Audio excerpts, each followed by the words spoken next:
Actually आजकल हमारे मुल्क में बहुत ज़्यादा सिचुएशन जो है अब नॉर्मल होती नज़र आ रही है, पॉलिटिकली भी और सोशली भी।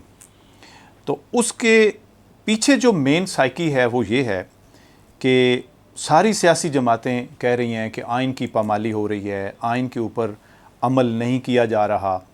तो हमने ये देखना है कि आइन की पामाली कहाँ पे हो रही है, कैसे हो रही है, इसकी क्या वजूहात हैं। कोई भी आइन जो होता है किसी मुल्क को चलाने के लिए, एक वो बड़ी लाइन ऑफ एक्शन होता है, एक स्ट्रेट लाइन ऑफ एक्शन होती है, और इदारों का काम होता है कि पूरे सिस्टम को लेके उस लाइन ऑफ एक्शन के ऊपर पूरी सोसाइटी को मूव करवाया जाए। तो इसमें जो मेन रोल होता है वो उस मुल्क की आवाम का होता है, और उसके बाद सेकंड रोल जो होता है वो इदारों का होता है। इदारों ने गाइडेंस देनी होती है और आवाम ने उसके ऊपर चलना होता है। हमारे मुल्क में बदकिस्मती से आवाम को कुछ डिस्टर्बेंसेस हो रही हैं, कुछ परेशानियां हैं, उसमें कुछ हुकूमत के पल्ले भी पड़ रही हैं खामियां जो हैं, क्योंकि आवाम जो है वो सबसे ज़्यादा फोकस करती है अपनी ज़रूरियात ज़िंदगी को।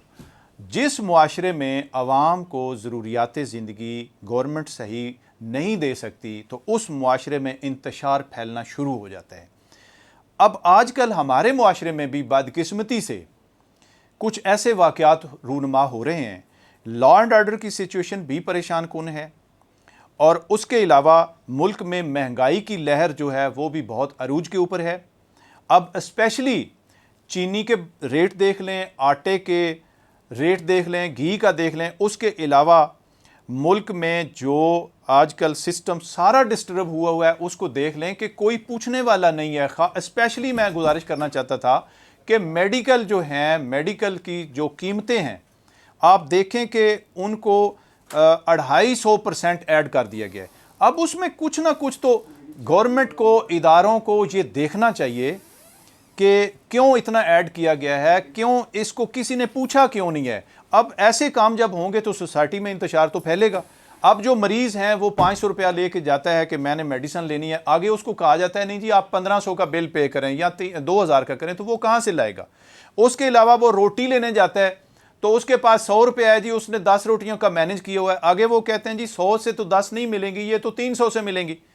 तो ये चीज़ जो है अब ख़ास कर वो लोग जो हमारे मुल्क में ज़्यादा आबादी जो है वो गुर्बत की लकीर के कुछ आगे पीछे है, तो उनको ये ऐसी चीज़ें बहुत ज़्यादा डिस्टर्ब करती हैं। तो मेरी गुजारिश है कि तमाम गवर्नमेंट के इदारों को भी ये देखना चाहिए। आइन में कोई कमी नहीं, हमारे आइन में सब चीज़ें मौजूद हैं, कमी सिर्फ हमारे दरमियान है, हमारे इदारों में कमी है, हमारी अवाम में कमी है। आइन तो एक बार बन गया, अब आइन के ऊपर अगर अमल नहीं होता तो उसमें हमारे इदारों की कमज़ोरी है। अवाम को तो इदारों ने गाइडेंस देनी है, उनको सेटिस्फेक्शन देनी है, उनको उनकी ज़रूरियात ज़िंदगी उनके घर के दरवाजे के ऊपर पहुँचेंगी तो वो सेटिस्फाई होंगे, वो कानून का एहतराम भी करेंगे। तो इसमें मेरी गुजारिश है, सबसे अहम चीज़ जो है वो इदारों से भी गुजारिश है, हुकूमत से भी गुजारिश है कि अवाम को तमाम ज़रूरियात जो हैं वो बाहम पहुँचाई जाएँ। और ये जो रातों रात ऐसे सिस्टम हो रहे हैं, law and order situation disturb हो रही है, महंगाई अरूज पे जा रही है, डॉलर देखें कहाँ पे पहुँच गया है, तो इनको कोई इदारे तो हैं जिनकी जिम्मेदारी आइन के मुताबिक, वो क्यों नहीं देख रहे। तो अगर वो नहीं देखेंगे तो ऑटोमेटिक लोग कहेंगे कि आइन की बालादस्ती नहीं है। अब जिस मुल्क में भी डिस्टर्बेंस होती है, इंतशार फैलता है, उसमें सबसे पहला गिला तो आइन के ऊपर ही आता है। तो आइन के ऊपर लाजमी बात होगी, इसलिए ये सियासी जो जमातें हैं उनको ये जो मौका दिया जा रहा है ये गवर्नमेंट की तरफ से दिया जा रहा है, गवर्नमेंट की कमजोरी की वजह से दिया जा रहा है। अगर गवर्नमेंट अपने इदारों को कंट्रोल करती है और इदारे सिस्टम को कंट्रोल करते हैं तो कैसे ये सियासी जमातें कहेंगी कि आइन की बालादस्ती नहीं है। तो अगर नहीं ये करेंगे तो उनका राइट है वो सड़क के ऊपर आएँ, वो आवाम को बताएं कि आइन की बालादस्ती नहीं रही, क्योंकि आवाम को बुनियादी हकूक नहीं मिल रहे। तो इसमें फिर उनका इस राइट को कोई भी आइन, वही आइन जिसकी आप बात कर रहे हैं, वो आइन उनको भी राइट देता है कि अगर आइन के ऊपर अमल नहीं हो रहा तो सियासी जो अपोजिशन है उसका ये फर्ज है कि वो आवाम को आके बताए कि आपके आइन की पामाली हो रही है, आपके राइट्स को डैमेज किया जा रहा है। तो आप स्टैंड करें और अपने राइट्स मांगें, गवर्नमेंट से, इस सिस्टम से मांगे।